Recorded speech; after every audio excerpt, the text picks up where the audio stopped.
All right, welcome to the Feminine Frequency Podcast. Mistral, Narita, and I are here today to have an amazing conversation all about breaking free of patriarchal programming and unleashing the feminine power within. Hi, Mistral. So happy to see you. Hi, Carrie. And I think this is such a good topic. And we have these conversations a lot around the patriarchy and breaking free. And I think what's so magical about it is the fact that we start to realize how powerful we are as women. And when we start to shed those layers and step into our fullest self, how good it actually feels from the inside out and how powerful we get to be when we can own that. Exactly. Yes, I love that. It's such a positive thing. Like we think maybe some people would think, oh, breaking free of patriarchy, that sounds like, I don't know, something really negative. But it actually, when you start realizing the internal blocks that have held you back, just becoming aware of those things is already liberating because now instead of acting out of subconscious patterns, right, you can start to bring consciousness to the outdated stories that you might have been telling yourself that have led you to play small and self-sabotage or people please or be the good girl in certain situations. And now that you understand that those patterns are there, then you get to break out of them and be your fullest expression of yourself and your most abundant self and experience more freedom in your life and in your career, which is awesome. So awesome. Yeah. And I think, one of the things we want to talk about today, we're going to be talking a lot about coming into our power and owning that. And I think one thing that both of us want to mention is that this isn't anti-men. This isn't putting men down. Right. This isn't, turning away from what we've had for so long. This is more just like owning our power and recognizing, right, the subconscious blocks and bringing them into the light. And so if you're listening and tuning in today, it might just be thinking about like pushing pause right here, right now and saying, okay, I do recognize some programming already. And what can you recognize and even shift in this conversation today? Or maybe there'll be things that we say that will just kind of give you that like aha moment of, ooh, I experienced that too. And I didn't connect that with my patriarchal programming. Exactly. Yeah. I mean, I think it's interesting because we're sort of in this almost like next wave of feminism because a lot of us in our generation, we were born maybe in the 70s or the 80s, and we might remember, the big shoulder pads and the women wearing their power suits, or even back to the 70s, burning bras and things like that. But like, and so like in those days, it was very much like be the badass woman, go getter, modern independent woman. We don't need men kind of thing. And now I feel like in this next wave of feminism, it's about reclaiming the feminine because after all, we don't want to be men, right? Yes, we want equal rights. Yes, we want equal opportunities. Yes, we want equal pay, but we don't want to be like men because guess what? We're women and we have different strengths than men, right? And we have different kinds of energy or different kinds of things that we bring to the table, and that's good.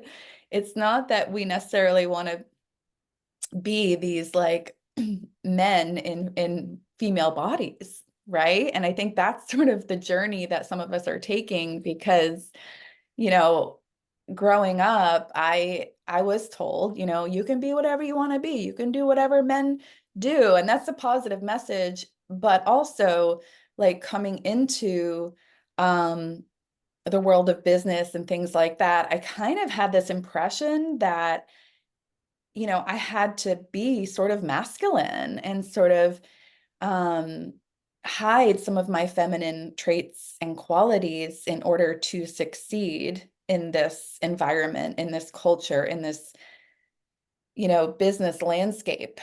Because after all, it was created by men. It was, dominated by men and the way men do things. So Mhm. it's interesting kind of coming, to this point of, okay, so how do we now be modern independent women, but also have balance and also not deny or suppress our feminine strength and energy.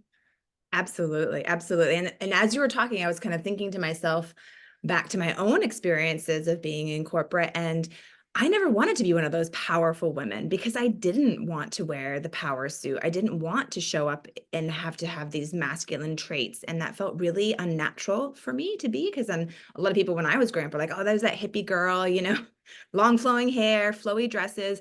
And so I was immediately pitted into this like, oh, she's that kind of woman, right? She's like the feminist, the free-flowing woman. She doesn't belong in corporate, right? Even Mm. when I was working in corporate, I had a lot of people say to me like, oh, well, when are you gonna like do this to your hair or do this to your body or start wearing things like this now that you're in a real job? And those are the kind of comments that can be really, right. Yeah, I roll. Wow. That can be Yeah. really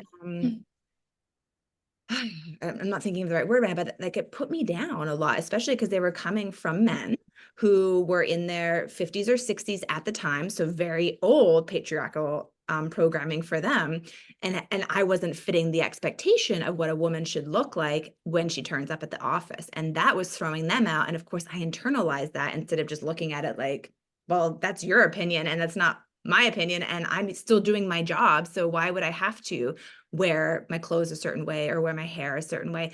And then that initiated me to, of course, start hiding some of my feminine quality traits because I didn't want to get called out when I was already being called out for the way that I looked.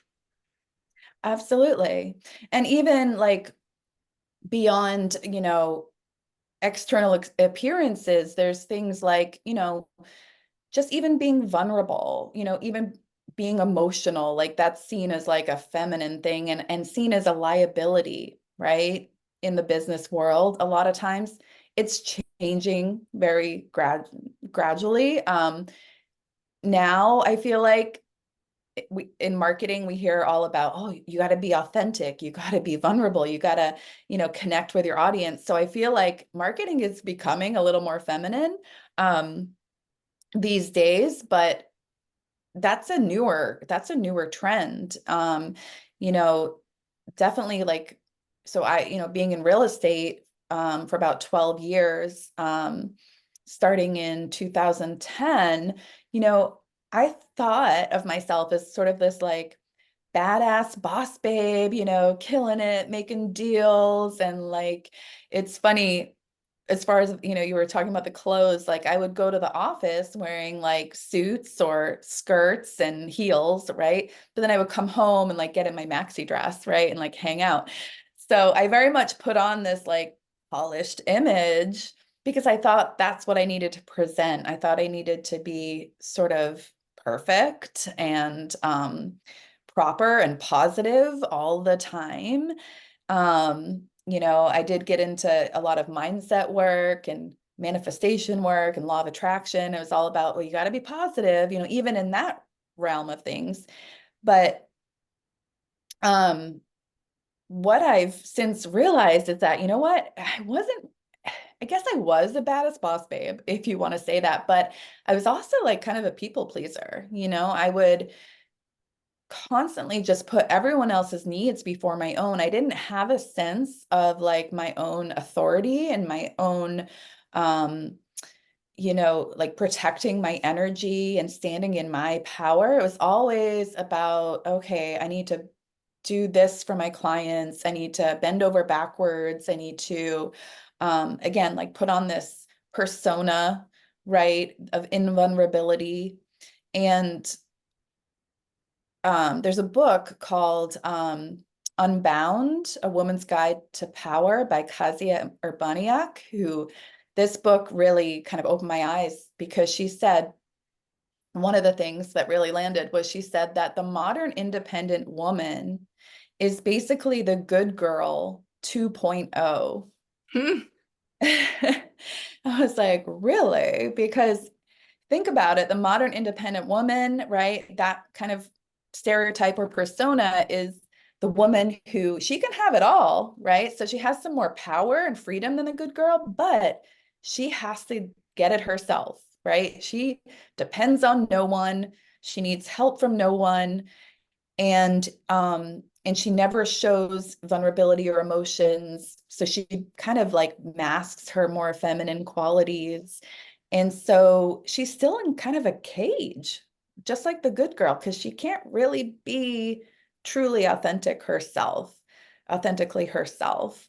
And that's one of the things that really, resonated. And I was like, yeah, that's true. Like I held back parts of myself so much during that time because I thought I had to be this fierce female go-getter overachiever, right?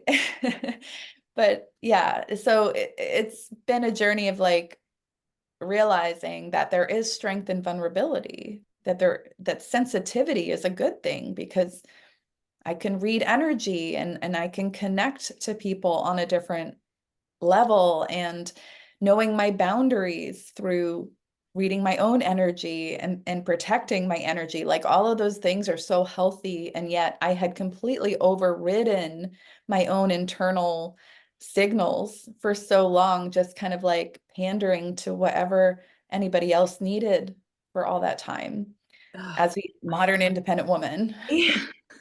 You know, you know. when I think about you're talking about modern independent woman, I was thinking like, yeah, that was me too. And then I had kids.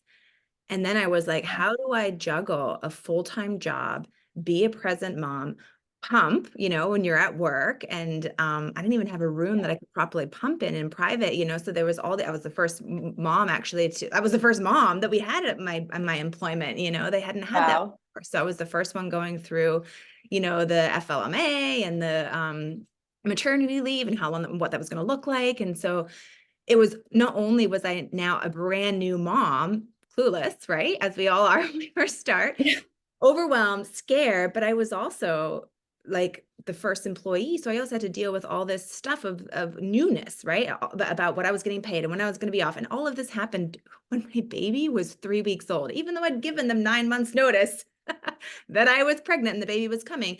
It was so I just sort of think back to like little things like that. And not every woman has that experience, but it's just like this modern independent woman. I was a modern independent woman. And then I had kids and I felt so lost because I didn't know myself. I didn't know how to stand in my power. I didn't know how to ask for help or support. And I felt like I had to do it all on my own. And that was exhausting. And of course, what does that lead to? Burnout. Exactly. Yeah, I think that I can so relate to that. I went through the same thing I was working in LA at a talent agency. I mean, talk about competitive industry, Hollywood, it was so competitive. And I was the best employee ever, right? I was so ambitious. I can do whatever I want. I'm going to be a Hollywood producer. So I had never considered how, and always knew I wanted kids, but I'd never really considered how those two would kind of fit together, motherhood and this big career that I was, going for.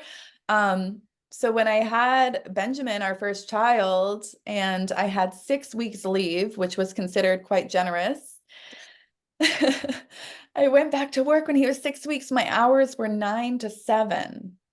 Like, what? How is that going to work? It's not. I mean, I hadn't, like you said, you're never prepared. You don't know what you're getting into with motherhood. Of course, my hormones were like driving me, insane. Like, where's my baby? I need to be with my baby. I was pumping in the bathroom, right? And I mean, it was traumatic. I couldn't do it. I was the worst employee ever. I took all my paid leave that I had, and then I took non-paid leave. Anything I could to be with my little infant. And then eventually I just changed careers and went into real estate so I could have a little more time freedom and flexibility and stuff like that. But I think it's so true.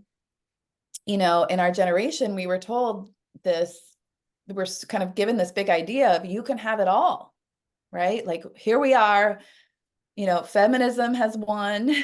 You can have it all. You can have a family. You can have the career too. But also, like, how do we make that work? Because having it all can't be like, that's a lot. And if we have to do it all ourselves, it can feel like a burden. It can feel like a lot of pressure and expectation and And is it even possible Yeah. to have it all at once, Right. right? 100%. And, you know, as you're talking, I was kind of thinking with our hormones and how we function as women, you know, we have a 28-day cycle typically, right? Every woman's Yeah, slightly different. But we have a 28-day cycle. Our cycle kind of flows with the moon. And men have a 24-hour cycle. So they basically reset every day. And so I find myself, and I'm better at this now, but I find myself that when I, especially as a new mom, I was trying to keep up with my husband and the way he was showing up and what he was doing. And I could not understand why I couldn't keep up with him. And it wasn't until I really started to learn that, oh, well, duh, like our bodies are different. My hormones are different. I get these rages and emotions and sadness and this and that. It's an emotional wave, right? And when you know yeah, how to be in it and you understand what your cycle is, you can show up fully at times when you're in the right cycle.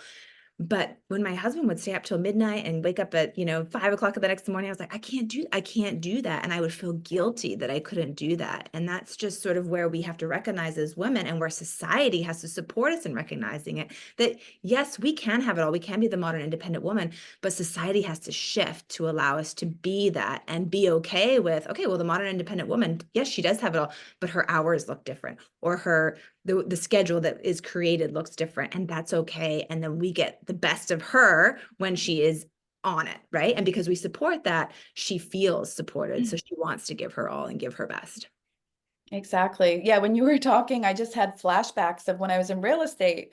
We would have these charts that represented like a month, and it would be broken down to monthly goals, weekly goals, and then daily goals. And you would, mark off like, for example, like how many calls you made in a day, and and I just, I remember feeling like that was my sort of worth almost as a human, like how productive I was on a daily basis and how often I could meet those goals.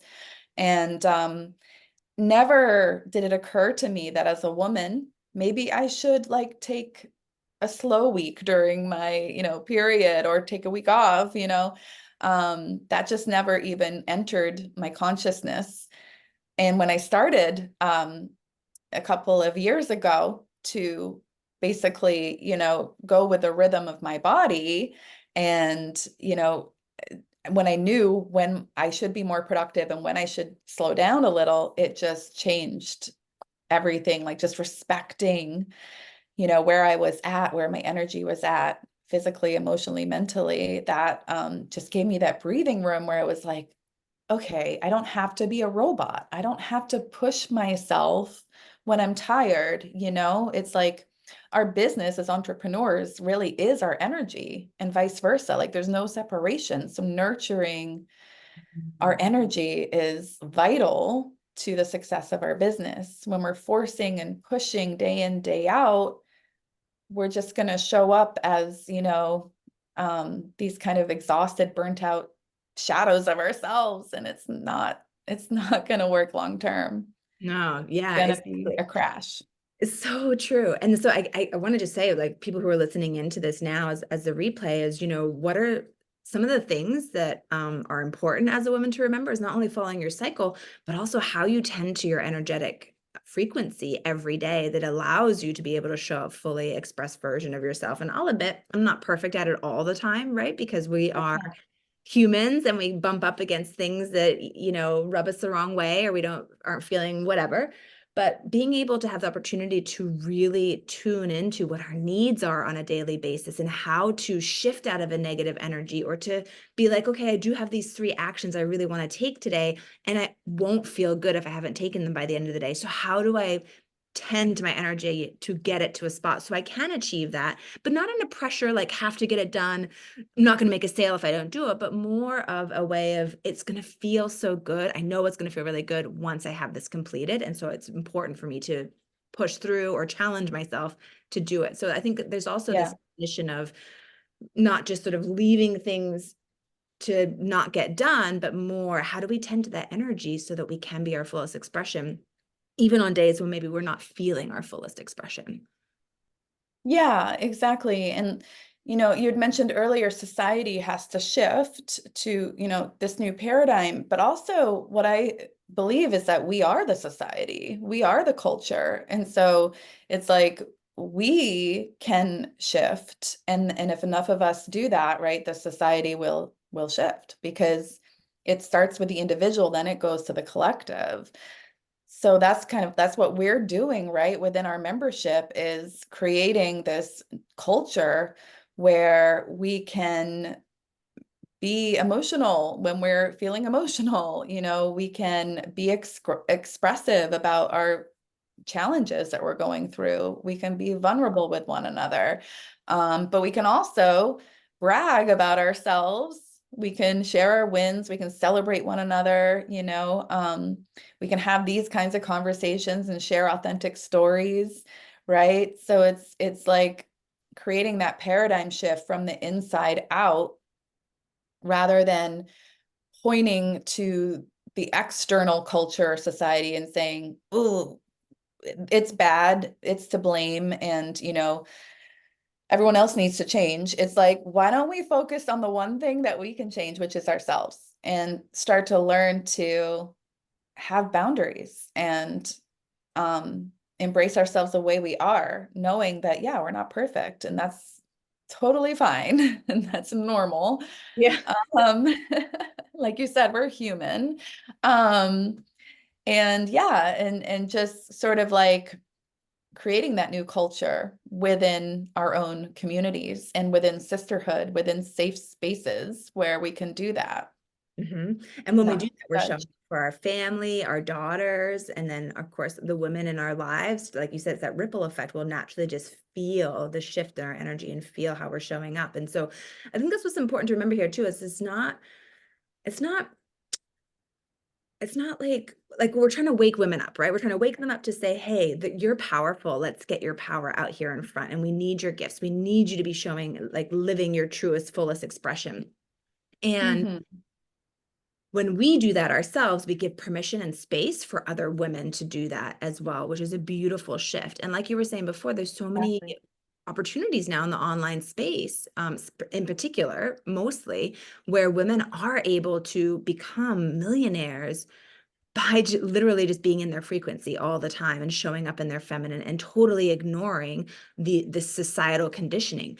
And where other women get stuck, and where I was stuck for so long, and I feel like as I'm moving through my own limiting beliefs and my own shedding of systems that I was kind of taught, and like stepping out of that, I'm starting to Mhm. realize that, like, oh, wow, it's amazing how stuck I was here, or that I had this belief subconsciously that I didn't even really think about, or that why did I put myself in that position, or why did I do that? Oh yeah, because of this programming. And so it's more about bringing it from the subconscious into the conscious so that we can just be aware of it, like you said, and shift it quicker. And then it gives space and that permission for others to do the same. And one thing I've been really practicing at home is being more expressive with my kids, and being more expressive to share that, like, it's okay to be emotional, especially with my son, because I don't want him to feel that he can't even express, right? Being a boy, because that's another part where the men feel that they can't. I mean, they're kind of stuck in patriarchal Yeah. programming too, because they have been conditioned to that they can't show their emotion, that that's a weakness. And so it's beautiful right now at our house where we are able to bring these out, have our expressions, and then talk about it and feel good about it and feel freeing around it, versus like this hidden shame or guilt around acting a certain way. I think you nailed it. Yeah, it's like it starts with us, ourselves, healing ourselves is the most powerful thing we can do for the world because it is a ripple effect. Everyone we touch benefits when we are more whole and complete and in tune and aligned with our higher self, our authentic self, our own power, right? And when we own that, when we own our beauty, when we own our wisdom, and we become leaders in our own right just by doing that, we become leaders in our family, we become leaders in our community, in our businesses, and in the world just by being in our power unapologetically. We'll naturally inspire others to step into their own power and to use their voice and tell their stories, Mhm. right? So it's definitely a ripple effect, Yeah. which I love because it's, I feel like I've always had this sort of like desire to go out and help the world and help other people and have a purpose in the world. And that has sometimes made me feel a little helpless. Like there's just so much to fix. Like how does one person do that?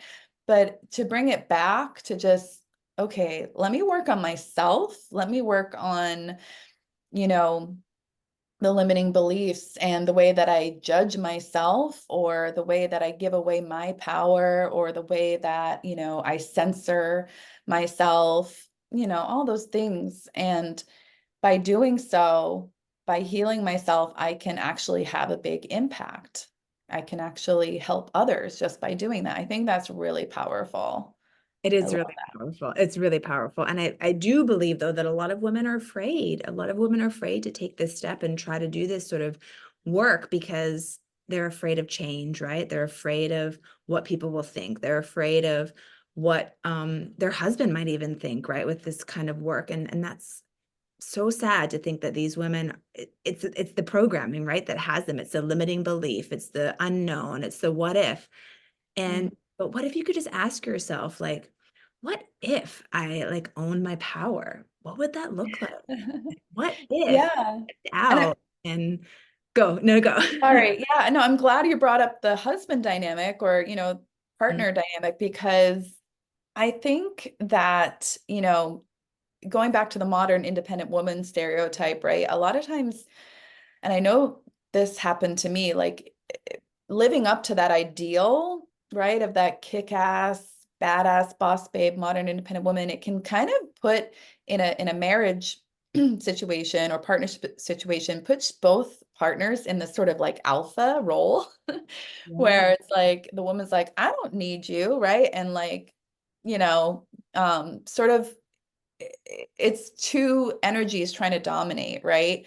Whereas I feel like when a woman reclaims her feminine, right, her feminine essence, it's a different strength, it's a different kind of power. It's not this combative, competitive dynamic anymore. It's like, it's a yin and yang. How can we work together, right? And empower each other. It's mutually supportive rather than competitive or combative. It's an alpha omega kind of situation. So I feel like a lot of men that I've talked to will say, I wish more women would reclaim their feminine, would, embody, that more, and I'm going to use the word submissive, and I hope that it doesn't land wrong with some people, because I know some women might think that's a step backward to sort of have a submissive energy, but there's actually a lot of power in being in submissive as well, because someone who's submissive is leading the dynamic with their connection to their own internal signal. And it's sort of like a magnetic power instead of a outward pushing power. Yes. Because you're broadcasting your desire, you're broadcasting how you feel, your internal kind of signal or environment, and then your husband or whoever else, could be even a client or something, can pick up on that. Oh, what do you want? And they are actually motivated to give it to you. Mm. So yeah, so it's an interest, that's a whole nother conversation, but but with the, male female relationship, there's definitely, I think, and I've experienced this, there's a benefit to a woman, kind of relaxing into a more submissive feminine kind of power, instead of trying to dominate and control all the time. Yes. And it's the balance, right, between the masculine and the feminine. The feminine really is all about receiving and being given to and like relaxing and leaning into it and being in the flow. And the masculine is like that action taking energy. And so if you're always in this action taking energy, you don't have space to receive. You don't have space to fill your cup or to, whether it's receiving compliments or receiving new things into your life, new opportunities, or whether it's even just receiving money, right? Which might be in your business. If you're a business owner and you're trying to get clients, it's like if you're not operating at all from your feminine, which we all have both in us, right? And for me, everyone, well, not everyone knows, but I'm human. I do teach human design. And so there's parts of our human design that are more feminine. And for me, I have a lot of feminine in my human design energy. And for me, operating from the masculine is what led to being so burnt out and not getting what I wanted because I never operated out of my feminine. And so I really had to learn how to embrace that feminine energy and feel safe in that feminine energy because corporate taught me not to feel safe in that feminine energy. So I had to learn how Okay. to re-bring that into my body, feel safe with it, feel safe to receive, feel safe to be in my feminine flow and trust that intuitive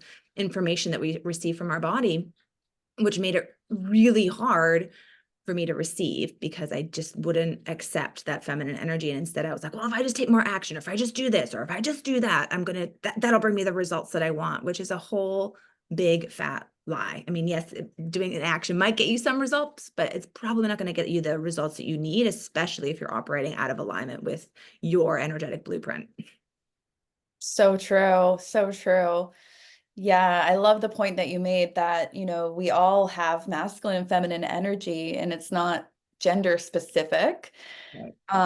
So it's not that we're trying to be, entirely feminine or have the feminine parts of ourselves dominate. It's just that the feminine parts have been suppressed.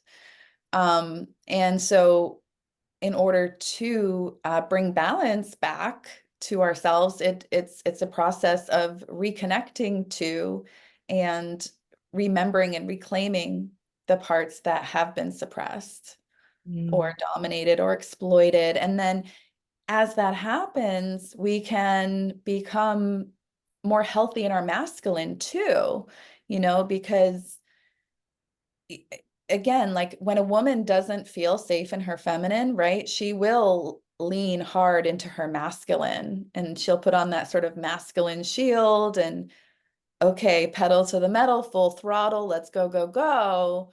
Um, do. But that can, if it's, if that's unchecked by the feminine, it can pull a woman out of alignment. It can, if she's ignoring her inner signals and suppressing her emotions and not feeling safe in her feminine, then she can find herself down the road completely out of alignment with her true desires because she's just been sort of blinders on, let's go, right? Hustle mode. Yep.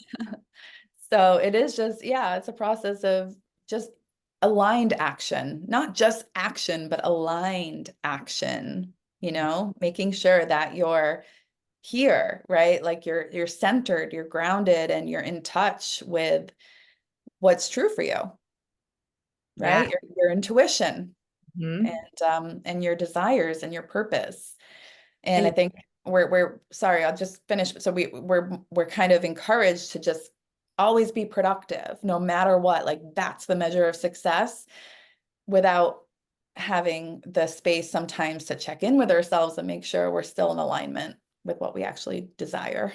oh my gosh. And been there, done that so many times, like learned the hard way, right? Which is why I love teaching you about this now, because then we get to help other women, hopefully, take the steps that will support them versus going in the wrong direction. And Yeah. I actually lost what I was going to say, but that doesn't matter. It'll come back if it's important. But when we take that, oh, that's what I was going to say. So some of you might be like going, well, I don't know what aligned action is, or I don't understand my intuition, right? Because maybe it's been a long time since you've been in touch with it, or you've never been really taught how to feel it or lean into it. And so some of the things that I do when I was really stuck in my masculine and had to really come back into my feminine is I did, and it was, I'm not gonna lie, it was really hard for me to do it because like you were just saying, we've been taught to, if you're not working, you're not making money. If you're not making calls, you're not making money. If you're not sending emails, you're not making money. If you're not posting on social media, you're not making money, right? That's what so much of the masculine energy is around running a business or being in corporate. And so when I Mm. was really trying to come back into my feminine and hold space for this part of me, I had to take like 5-minute breaks throughout the day and do things that were very feminine, dance, sing, like vocally activate my voice, Rest, take a nap, lean into reading a book on the couch. And that was really hard for me to do because I am not someone who can just like, turn off my, oh, it's 1 o'clock in the afternoon. It's okay to take a nap. Like my brain is screaming at me, no, it's not. What are you doing? You're wasting your day. All of these things. Yeah. And it Yeah. was so hard for me. So what I had to do is I had to really take the time. And I literally would set every hour, I would set a almost like a alarm. And I maybe should get back in the habit of doing that because it's not a bad habit of taking Yeah. a mandatory 2 minute, like just dance to a song or put a hula hoop on, or I'd move my hips, to try and sort of open up some energy. Meditating. I know you're the master of the 5 minute meditation. Which is brilliant. I keep saying to you, like, I'm going to do that. And then I'm still not doing it. I'm not consistent with it. But when you do it, it is powerful. And so it's Yeah. reminding yourself that if you really want to make these changes and you really want to step into your power, you have to make space. You can't just keep going down the pathway that you're going because it won't open up the opportunity for you to really step into the power that you're hoping to achieve. Yeah, and that's another reason community is so important because, the only way I got good at meditating every day was having an accountability partner, and and just being in spaces where it was normalized to have pleasure breaks during the day, 3 doses of pleasure every day. Like it's so easy to slip out of those positive, healthy habits when you're not in community with other women who are on the same page and trying to cultivate the same kinds of things. So yeah, it's just community is just, I mean, there's no way to express how powerful it is, and getting into those kinds of communities is the only thing that has worked for me, just building those positive habits. And another positive habit I think that's been life-changing for me is creativity. Making a little space every day for some creativity, even if it's 5 or 10 minutes, like writing in my journal, that's what I like to do. Is it's so huge because creativity is like our life force. It is. There's no separation. Feminine It's energy is all about the creation, right? We are creators. Women are creators. We create human beings. We yeah, create the safety and the security in our home, right? Our husbands are there. If we're single parents, it's a little bit different, but our husbands are there and kind of create that safety, stable foundation. That's kind of like their masculine job, right? And the women get to create this like safe space, this container where the kids feel comfortable and the husband feels comfortable and everybody, there's just this energy of flow, right? And that's so beautiful. And if that's not in your house, then you're missing, right? You're missing the bar of your feminine energy and what you want to provide. And that's where when you can bring that creativity back into your life, that was something I shut out too. And it's sad, right? And you don't even realize you're missing it until you bring it back into your life. And so creativity could be gardening, it could be drawing, it could be coloring, it could be knitting, crocheting, it could be cutting someone's hair. Like, creativity isn't just like, arts and crafts, right? There's all kinds of different types of creativity. So I don't want people yeah, to feel that they just have to do, journaling or they just have to do artwork or whatever, because it can come in so many different ways. But I love that you said just to make time for it once a day. Because when you think yeah, about it, like, oh yeah, I could fit that in. But then it's amazing how quickly the day goes by and you're like, it's 10 o'clock at yeah, night. I haven't done my creativity yet today. And then yeah, days later, oh, I still haven't done my creativity. So setting those yeah. alarms is really helpful for me.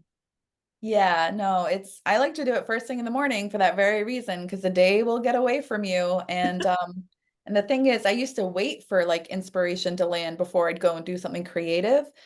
But another book, The Artist's Way, helped me to see the value in forming the daily habit. And the thing it does is it primes the pump of your creative flow so that inspiration drops in just because you're doing the action, Yeah. right? So it's interesting how that works, because if you just sit and wait for inspiration or creativity to flow, it might not ever come, right? Or you might not be ready for it when it comes. But if you're actually actively doing it every day, it starts to flow. And all of a sudden, like the floodgates open and you're like, oh my God, I think I might be writing a book.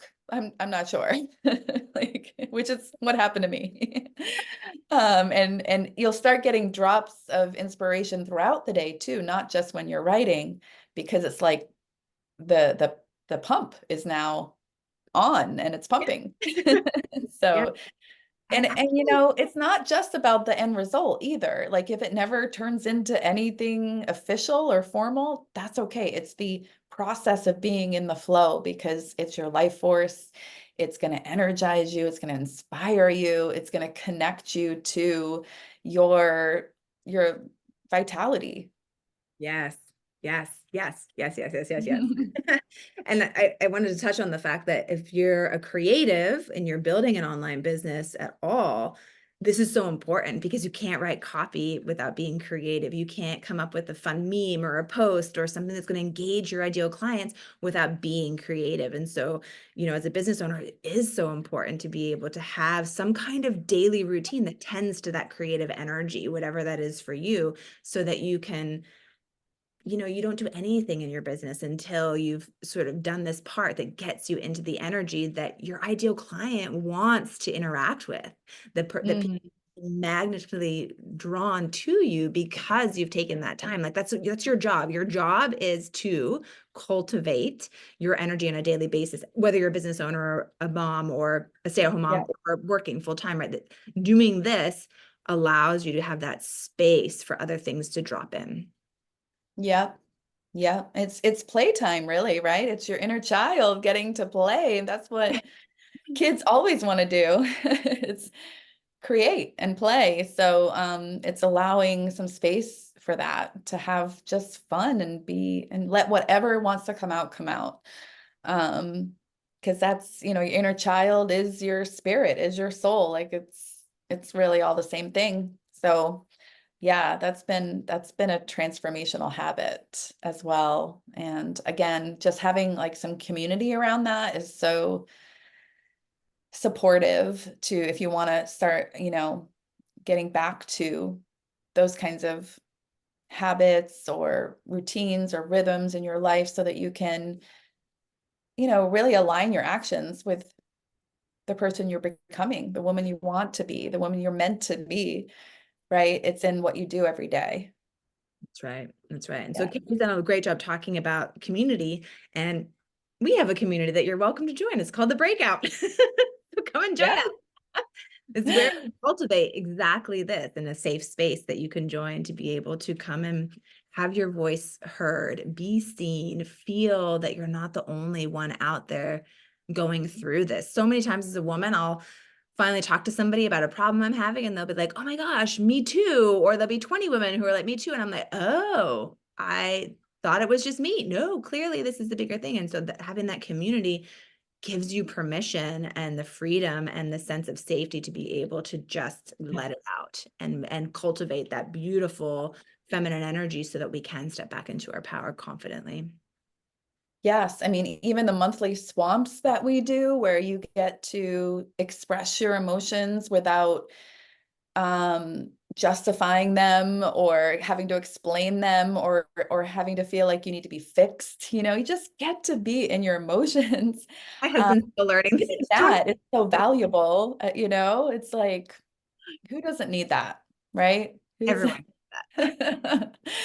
So that's just one of the things we do, but there's so many other resources and opportunities there to dip your toe into all of this amazing feminine reclamation and powerful feminine energy and sisterhood. Totally agree. Yeah, Totally. we welcome you if you want to try it out. The first month is free.